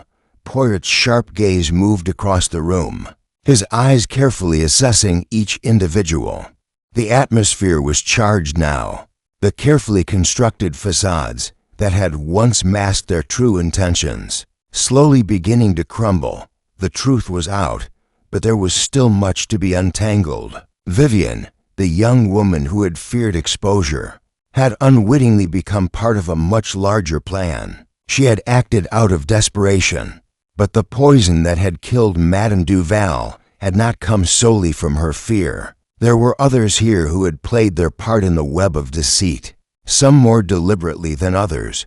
Poirot took a slow, deliberate step toward Vivian, his voice gentle but firm. "Miss Vivian, you are not alone in your actions. You were manipulated, were you not? But there is someone who pushed you to act, someone who made sure that Madame Duval would never live to expose the truth." Vivian looked up, her eyes wide with confusion and fear. "No," she whispered, shaking her head in denial. I didn't mean it. I didn't kill her." Poirot held up his hand to calm her. "No, Miss Vivian, you did not kill her directly, but your fear of what Madame Duval could do to you set the stage for the final act. You provided the spark, but the one who truly ignited the flame is not you." Vivian's breath quickened, and she clasped her hands tightly together, as though trying to hold herself together. Who did it? Tell me, Monsieur Poirot. I didn't want anyone to die." Poirot's eyes flickered momentarily to Lady Edith Hargrove, who had been silent for some time, her face a picture of collected composure. But even now, Poirot could see the way her fingers subtly twitched at the edges of her shawl. There was something in her eyes, something that hinted at the guilt she had been desperately trying to suppress. "You are the one who benefited most, Lady Hargrove," Poirot said, his voice cold but measured. "You were desperate to keep your affair with Sir Thomas a secret, were you not? Madame Duval had become a threat, and you knew she would not rest until she exposed everything." Lady Edith stiffened, her gaze locking with Poirot's. The slightest tremor ran through her, but she held her ground, her eyes narrowing. "I told you before, Poirot. I had nothing to do with her death." Poirot didn't flinch. He continued to study her, his expression unreadable. "But you did, Lady Hargrove. You were not just a passive observer in this story. You were an active participant. You knew how to manipulate the others, how to play their fears and desires like a puppet master pulling strings." Lady Edith's composure faltered for a moment, but she quickly recovered. "I did nothing of the sort. I never harmed anyone. I did not kill Madame Duval." Poirot's eyes narrowed. "You may not have killed her directly, Lady Hargrove, but you were the one who set the plan into motion. You used Vivian, you used Sir Thomas, and you used everyone's fear of exposure to your advantage. You knew that Madame Duval was the key to all of their secrets, and you knew that the only way to protect yourself was to silence her." Lady Edith's hands clenched into fists, and her voice trembled slightly. Despite her best efforts to appear composed, "You have no right to accuse me of such things. You think you know everything, Poirot, but you don't. You've misunderstood everything." Poirot's gaze remained unwavering. "Ah, but I have not misunderstood, Lady Hargrove. You wanted Madame Duval gone, and you found a way to make that happen. You thought you could escape the consequences. But there are no secrets that stay buried forever." The tension in the room was suffocating now. Sir Thomas, who had remained silent throughout this exchange, suddenly stepped forward, his face flushed with anger. "This is preposterous," he barked. "Poirot, you have no right to accuse my wife. You've no evidence. She didn't kill Claire." Poirot turned to face him, his eyes piercing. "Sir Thomas, you do not understand. Your wife did not act alone, and neither did Vivian. There is someone else. Someone who manipulated all of you, someone who had the most to gain from Madame Duval's death." The guests grew still, a ripple of unease spreading through the room as Poirot turned toward the far side of the room. He locked eyes with Lord Hargrove, who had been standing quietly at the back. The silence in the room deepened as the weight of Poirot's words settled over them. Lord Hargrove had been quietly observing, but his expression now betrayed an unmistakable flicker of fear. "Lord Hargrove," Poirot said, his voice hard, "you have been too quiet in this whole affair. You are the one who had the most to gain from Madame Duval's death. You knew her, didn't you? You knew exactly how to manipulate this situation to your advantage." Lord Hargrove's lips parted, but he seemed at a loss for words. His gaze darted between Poirot and the others, but he could not seem to summon the courage to speak. Poirot stepped forward, closing the distance between them. "You are the one who orchestrated everything, weren't you? You pushed Sir Thomas and Lady Edith. You used Vivian's fear and desperation. You were the one who killed Madame Duval." Lord Hargrove's face drained of color as the truth finally dawned on him. His eyes filled with guilt, and he took an involuntary step back. I didn't mean for any of this to happen," he murmured, his voice breaking. "I didn't want to kill her, but she had so much power over us. I couldn't let her ruin everything." Poirot's eyes never left him as the room stood in stunned silence. The truth was now laid bare, and the final piece had fallen into place. "Now," Poirot said, his voice firm, "justice will be served." Chapter 14. The final piece falls into place. The room was still. The air, thick with the weight of the revelation, seemed to press down on the gathered guests. Lord Hargrove stood there, his face pale, his shoulders slumped as the truth finally took root. The confession had left a trail of stunned silence, and for a moment, no one dared to speak. Poirot's gaze never wavered from Lord Hargrove, but his mind was already calculating the next steps, piecing together the final fragments of the puzzle. Lord Hargrove's voice was barely a whisper as he finally spoke again. I didn't mean for it to go this far, Poirot. But when Claire found out about the affair, about everything, I couldn't risk her exposing us all. I thought if I could control the situation, if I could stop her from telling anyone, I would keep everything intact." Vivian, still seated by the fire, looked up in disbelief, her eyes wide with the horror of understanding.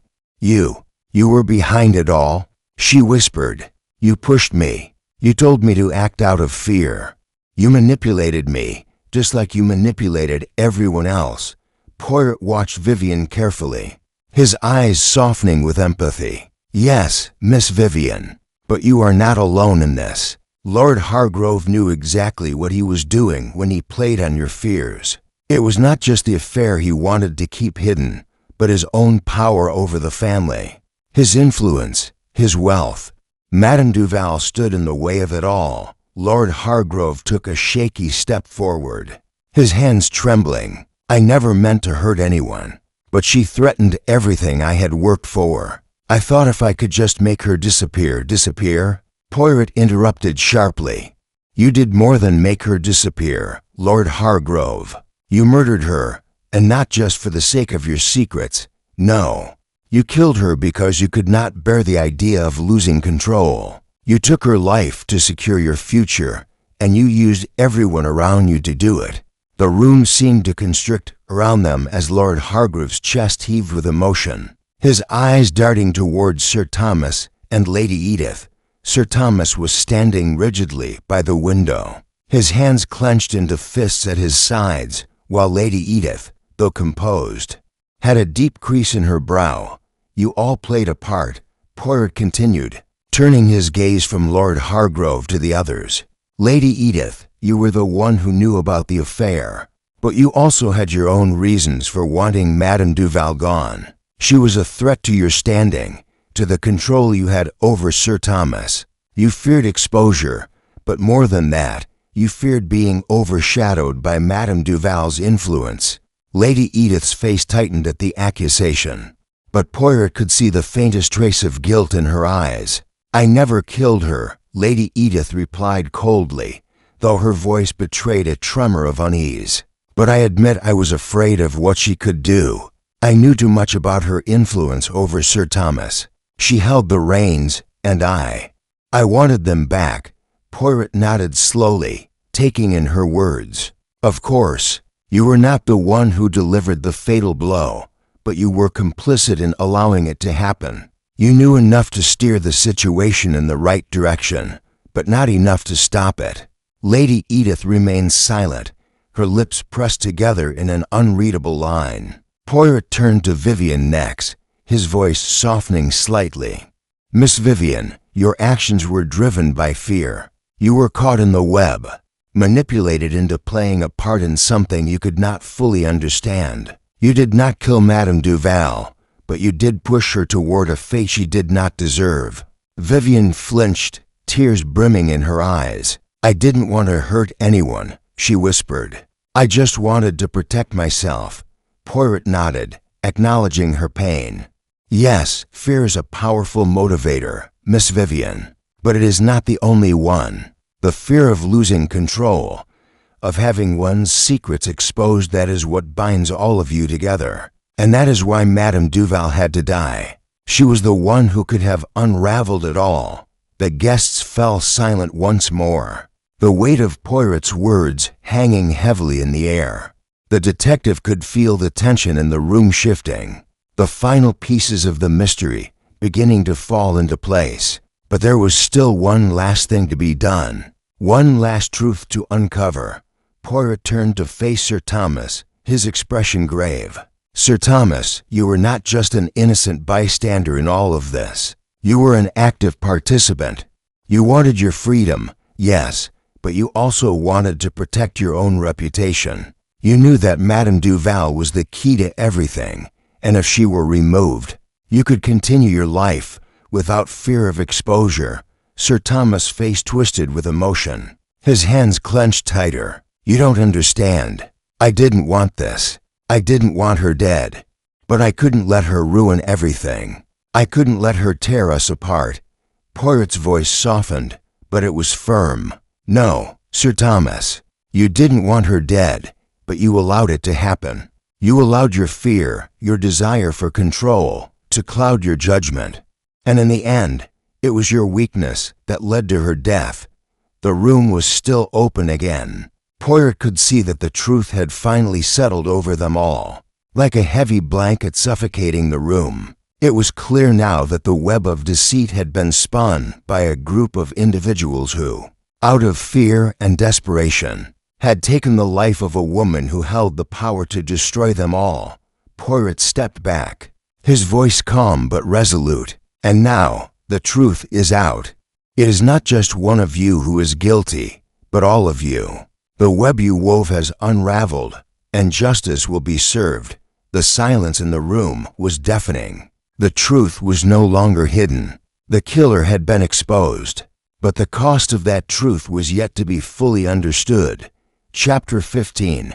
The Final Gathering. The room had fallen into an uncomfortable stillness, the weight of Poirot's words hanging over them all. Every eye in the room was now fixed on the detective, their faces a mixture of fear, guilt, and disbelief. Each of them had been exposed in some way, their carefully constructed facades shattered by their relentless pursuit of the truth. Poirot stood at the center of the room, his gaze sweeping over the group. His sharp mind had already pieced together the final details, but there was still the matter of one last step, bringing the entire truth to light. He had revealed enough to make the connections clear, but now it was time to close the case, to show how every tiny detail had led them to this moment. Mon ami, Poirot said, addressing Inspector Fowler, we have come to the end of this investigation. The pieces are all in place. Now it is time to see the whole picture. Fowler, who had been standing quietly by the window, nodded solemnly. It's all starting to make sense now, Poirot. The fear, the manipulation, the connections between these people. But we still need to hear it all laid out. The full truth. Poirot turned his attention back to the group. Yes, you are right, my friend. We must make everything clear, so there can be no misunderstanding. The truth will be spoken, and justice will follow. He motioned to the guests, who were still seated in tense silence. You all know, of course, that Madame Duval's death was not a random act. It was not an accident. It was not the result of some sudden burst of anger. No. Madame Duval was killed because she was a threat. She held the power to expose the secrets of many people in this room, secrets that could destroy them all. Poirot paused, letting the words sink in, his gaze lingering on each person as he spoke. Sir Thomas, his face still pale, shifted uncomfortably in his seat. Lady Edith remained stoic, her hands clasped tightly in her lap, while Vivian looked to the floor, her eyes red from tears. Lady Edith, Poirot continued, his voice cutting through the tension, you feared exposure. You feared that Madame Duval would ruin you, would reveal your affair with Sir Thomas, and would bring your world crashing down. You were not the one who pulled the trigger, but you were complicit. You knew how to manipulate others, how to use their weaknesses to your advantage. Lady Edith's lips tightened, but she said nothing. Poirot's eyes softened, but his words were unwavering. You knew how to manipulate Sir Thomas's fear, Lady Edith. You played on his desperation to keep his reputation intact, but it was not just your secret that was at stake. No, it was his. And that is why you both conspired to silence Madame Duval. Sir Thomas looked down, his face contorted in shame. He had been caught, and there was no denying the truth any longer. But he still had something to say. We didn't want anyone to die. We just wanted her to go away, to leave us all in peace. Poirot shook his head gently. You see, Sir Thomas, that is where you are mistaken. You thought you could control the situation, but once Madame Duval became a threat, once her power over all of you became clear, there was no turning back. And that is where you, too, became complicit. Poirot's gaze then shifted to Vivian, who had been sitting quietly by the fire. Miss Vivian, he said softly, you were afraid, weren't you? Afraid of being exposed, of your secret coming to light. You were manipulated, yes, but in your fear, you played your part. You feared that Madame Duval's death would be the end of everything you had worked for. And so, you allowed her to be silenced. Vivian's face crumpled as she began to sob quietly. She had never meant for anyone to die. She had only wanted to protect herself, but in the process, she had unknowingly set the stage for a murder. Poirot's voice softened, but his eyes remained firm. You were a pawn in a game much larger than you, Miss Vivian, but you were not the only one playing the game. He turned to face Lord Hargrove, who had been sitting silently, his head lowered in shame. And then there is you, Lord Hargrove. You were the one who set the plan in motion. You knew that Madame Duval had the power to ruin you. You knew that your reputation, your wealth, and your very future were at risk if she revealed what she knew about you. Lord Hargrove looked up at Poirot, his face hollow with guilt. I never meant for any of this to happen. But when Claire found out about the affair, when she threatened to expose us all, I panicked. I thought if I could just stop her from telling anyone, I could protect everything I had worked for. Poirot's voice grew quieter, but no less intense. And so, you resorted to murder. You manipulated those around you, Sir Thomas, Lady Edith, and Miss Vivian, and pushed them to act. You used their fears, their desires, and their weaknesses to your advantage. But in the end, it was you who pulled the strings. You were the one who killed Madame Duval. Lord Hargrove's face crumpled in despair. I never wanted to kill her, but I was trapped. I couldn't let her ruin everything. Poirot stood for a moment, allowing the silence to fill the room. The truth was finally out in the open. The motives, the manipulations, the fear all had come to light. The pieces had finally fallen into place. "Justice will be done," Poirot said, his voice firm but quiet. "The truth has been spoken, and now the consequences must follow." The room remained still, the weight of the revelation pressing down on them all. The investigation was over, and the killer had been exposed.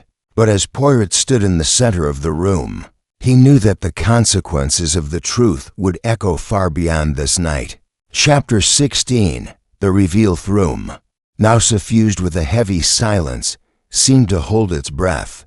Poirot stood, his posture poised and deliberate, watching as the truth settled over the group like a cloak they could no longer shed. The guests, once full of life and deception, now seemed diminished, the weight of their secrets revealed and their fates sealed. They had been caught in a web they thought they could control, but in the end, it was Poirot who had unraveled it. Piece by piece, Lord Hargrove, his face still pale, looked defeated. He had confessed, and yet the anguish in his eyes made it clear that he was far from relieved.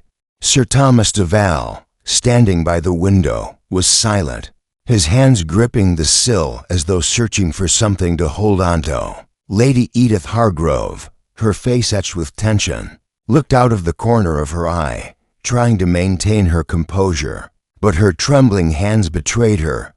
Vivian sat by the fire, her eyes red and swollen from tears, her body hunched with the weight of the guilt she carried.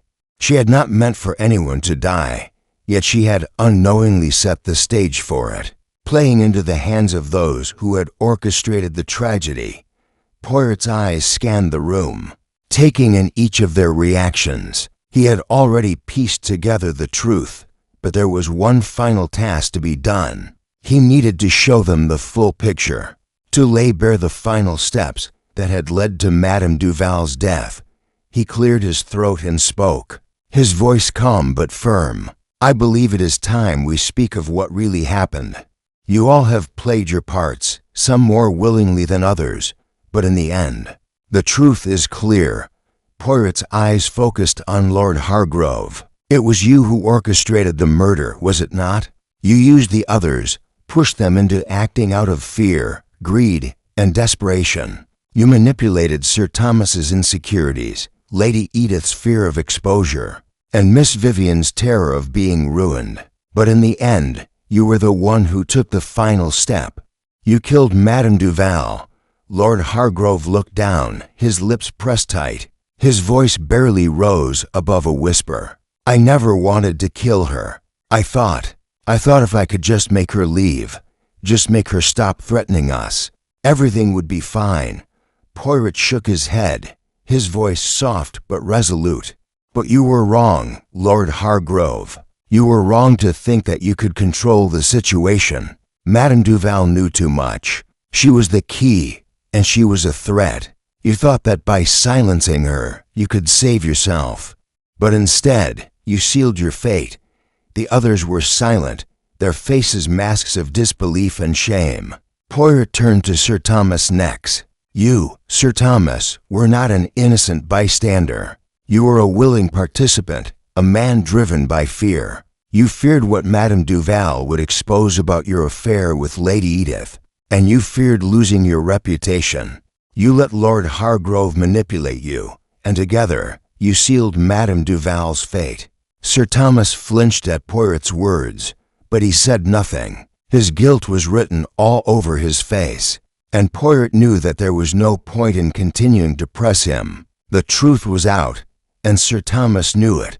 Poirot's gaze turned to Lady Edith. "And you, Lady Edith, you had your own reasons for wanting Madame Duval gone. You feared exposure, feared that your affair with Sir Thomas would be revealed. You thought you could control the situation, make sure Madame Duval kept her silence. But you, too, were manipulated, just as much as the others." Lady Edith's eyes hardened, but Poirot could see the faintest flicker of remorse. She, too, had been a victim of fear, a victim of her own desperation to maintain her power. Poirot then looked at Vivian. "Miss Vivian, you were caught in the middle, afraid and desperate.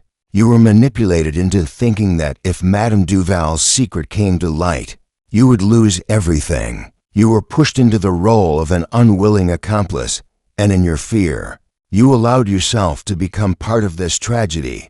Vivian looked up at Poirot, her eyes wide with horror.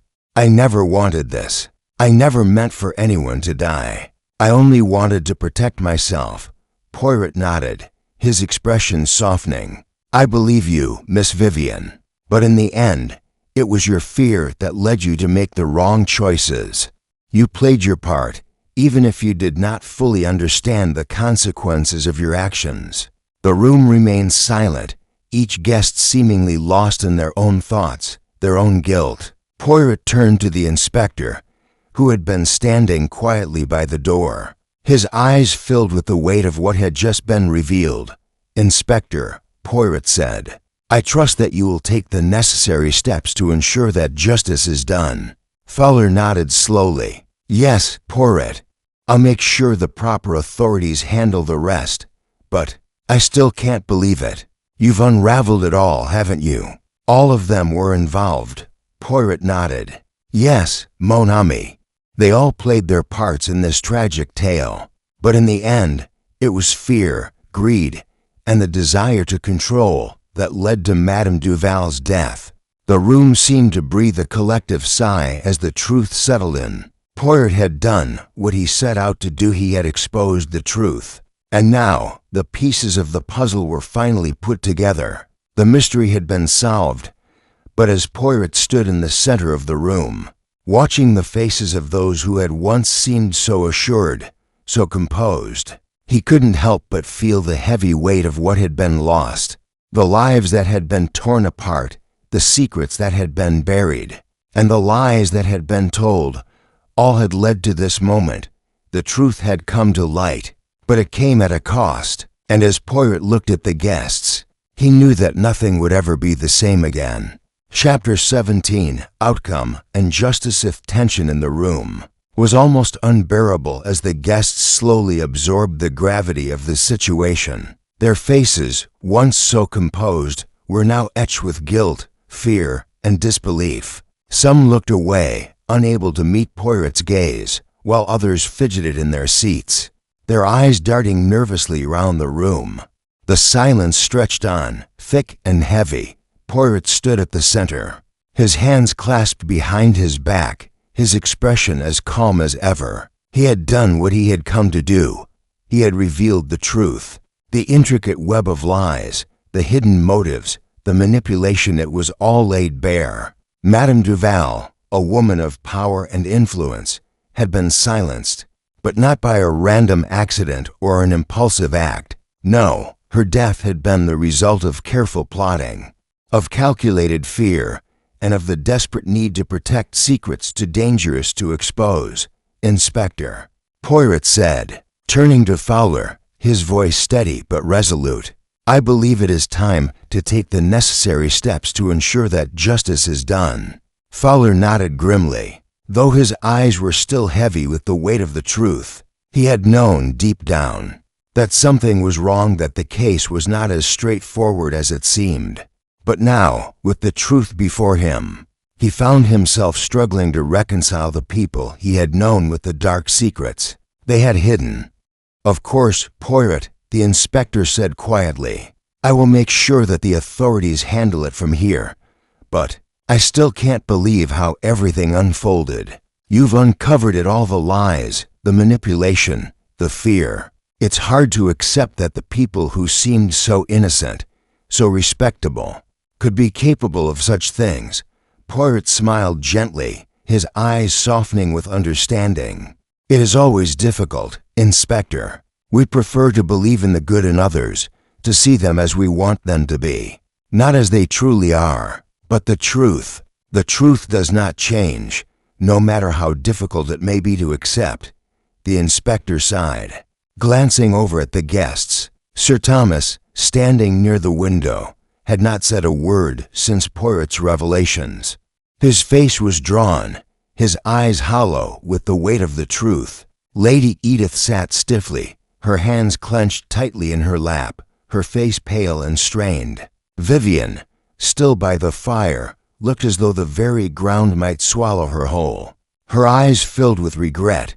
Poirot could see that they were all broken, in their own way. Each of them had been part of the tragedy, whether through action or inaction. They had allowed fear and desperation to cloud their judgment, and in doing so, they had set in motion a chain of events that had led to an innocent woman's death.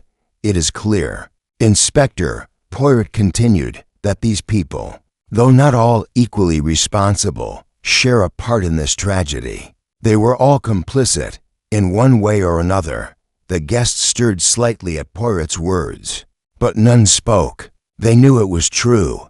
They had been caught in a web of their own making, each of them bound by their own desires and fears, each one unwilling to face the consequences of their actions until it was too late. Poirot turned back to them, his voice now firmer, but not without compassion. You must understand, my friends, that justice will be served. But it is not just the law that will decide your fate. It is the weight of your own consciences, your own guilt, that will follow you for the rest of your lives. Lady Edith's lips trembled as she lifted her head, her voice quiet but steady. I never wanted any of this. I never wanted her dead. But I was afraid. I was afraid of losing everything. Poirot's eyes softened. Fear is a powerful thing, Lady Edith. It clouds the mind, makes us believe that we are justified in our actions. But fear does not absolve you of your choices. Sir Thomas stepped forward, his voice hoarse. I loved my wife. I didn't want her dead. But I couldn't let her ruin us. I thought that if I just protected my secrets, protected what mattered, everything would be all right. Poirot's gaze was unwavering as he looked at Sir Thomas. You did not love her, Sir Thomas, not in the way you claim. If you had loved her, truly loved her, you would have found a way to protect her, not silence her. You allowed your fear to guide your actions, and it cost your life. Vivian, who had remained silent, now spoke up, her voice breaking. I didn't mean for it to go this far. I was afraid. I thought that if I just did what they asked, it would all go away. But I didn't want anyone to die. Poirot nodded slowly. No, Miss Vivian, you did not want her dead, but your fear, your desperation drove you to make choices that led to her death. You, too, played a part in this tragedy, whether you realized it or not. The room was quiet for a long moment as the weight of Poirot's words sank in. There were no more denials, no more arguments. The truth had been spoken, and there was no escaping it. Each guest had a part to play in the story, and now they would have to live with the consequences. Poirot turned to Fowler, his expression softening once more. I believe, Inspector, that you have the information you need. You will handle the rest. Fowler nodded, his face grim. Yes, Poirot, I'll make sure it's handled properly. But this will haunt them all, won't it? Poirot sighed deeply. Yes, justice will be served, but for some, the true punishment is the weight of their own guilt. That is the burden they must carry. As the inspector began to organize the next steps, Poirot took one last look round the room. The guests, their faces heavy with regret, stood still, as if awaiting some final judgment. But in the end, it was not Poirot who would judge them. It was the truth, and the truth was always the harshest of judges. The case was closed. The murderer had been exposed, and justice would follow. But for those involved, the consequences would last far longer than any sentence or trial. The real punishment lay in the lives they would now have to live, forever marked by the choices they had made. Chapter 18. The closing remark. The last of the guests had left, their silhouettes disappearing into the darkness of the night. One by one, as the final hours of the investigation wore on, the mansion, once filled with whispered conversations and heated accusations, now stood silent, its grand halls empty except for the lingering echoes of the revelations that had torn through it. The light from the chandelier flickered dimly, casting long shadows across the polished floors as Poirot stood alone in the center of the room. his back straight, his hands clasped behind him. The weight of the case, of the truth, still hung heavily in the air, like a storm cloud unwilling to dissipate. Inspector Fowler had left shortly after the final piece of the puzzle had fallen into place, his mind still reeling from the depth of the conspiracy they had uncovered. There had been so much to process: the fear, the manipulation, the tangled web of lies that had entangled the lives of so many. He had promised Poirot that he would see justice done, that the proper authorities would handle the legal proceedings, but Poirot knew that the true justice was already served. It had been served by the truth, by the careful unraveling of each thread that had led them to the killer. Poirot took a slow, deliberate step forward, his eyes still focused on the place where the guests had gathered. His mind was a whirlwind of thought, each one of them a victim of their own making. He could see the fear in their faces, the guilt that had been written in their eyes long before the truth had been revealed. Each one of them had carried a burden, a secret too heavy to bear. But now that burden would follow them forever, and yet Poirot felt no triumph. He had uncovered the truth, yes, but there was no joy in exposing it. The consequences of the murder would reverberate through their lives long after the trial, long after the final word had been spoken. The truth, once laid bare, had left its mark, and there was no turning back from it. Poirot turned and faced the grand staircase, his mind briefly returning to the events of the night, how the truth had unfolded in pieces, how each guest had unwittingly revealed themselves through their actions, their words, their fears. He had known from the start that it wasn't about finding a single killer, but about understanding the motivations behind the act. They had all been complicit in some way, and that was what had made this case so intricate. The clock on the wall ticked in the background, the only sound in the otherwise silent room. Poirot's gaze fell to the letter that had been the key to the final revelation. It was lying on the table where it had been placed after the guests had left. It was the letter that had exposed the connections, the motives, the fear that had driven them all to murder. Poirot approached the table slowly, his hand reaching out to pick up the letter. He turned it over carefully, scanning the faded handwriting once more. It was a simple letter, a plea for help, a cry for mercy. But it had been more than that. It had been a message that had carried with it the seeds of death.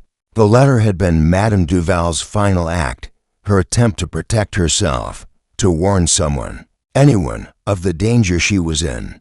But in doing so, she had sealed her own fate. Her fear, her desire to protect the secrets she had uncovered, had pushed those around her to take desperate measures, and in the end, her murder was the result of all those small, hidden choices, the choices that had been made in fear, in greed, in desperation. Poirot placed the letter back down on the table and took a step back. His mind wandered, thinking of the people involved, the guests who had been caught up in the web of deceit. He thought of Vivian, of Lady Edith, of Sir Thomas and Lord Hargrove. They had each carried their own burdens, their own fears, but in the end, they had all been complicit in the murder of Madame Duval. They had acted out of self-preservation, but it had led them to a place from which there was no return. And yet, Poirot could not help but feel a certain sadness. These were not evil people. They were not criminals at heart. They were ordinary individuals, trapped in a web of their own making, caught in a series of decisions that had spiraled beyond their control. It was the human condition at its most tragic, the way fear and guilt could twist the mind, the way secrets could eat away at the soul. Poirot turned away from the table, his gaze once again falling on the empty room. The guests were gone, but the consequences of their actions would linger in the air like the faintest trace of perfume unseen, but always present. As he stood there, reflecting on the case, Poirot felt a sudden, profound weariness settle over him. He had solved the mystery, yes. He had uncovered the truth, but in doing so, he had laid bare the darkness that resided in each of them. It was a truth that was not just about murder, but about the fragile nature of humanity, the ways in which people could be driven to do unspeakable things when they feared losing everything they held dear. Poirot sighed softly, the weight of the investigation finally catching up to him. He had been right, of course. He had solved the case. But what good was it when the solution had left so many broken, so many forever scarred by the choices they had made? And yet, there was no sense of closure, no sense of victory. The truth had been revealed, and justice would follow. But the aftermath, the toll it had taken on each of them, would linger far longer than any sentence or verdict. Poirot turned and walked toward the door. As he reached the threshold, he paused and glanced back at the room one final time. He would never forget this case. He would never forget the faces of those involved, the way they had slowly unraveled before him. With a final, lingering glance, Poirot left the Duval mansion behind, stepping into the cool night air. The case was closed, but the echoes of it would remain with him for some time to come.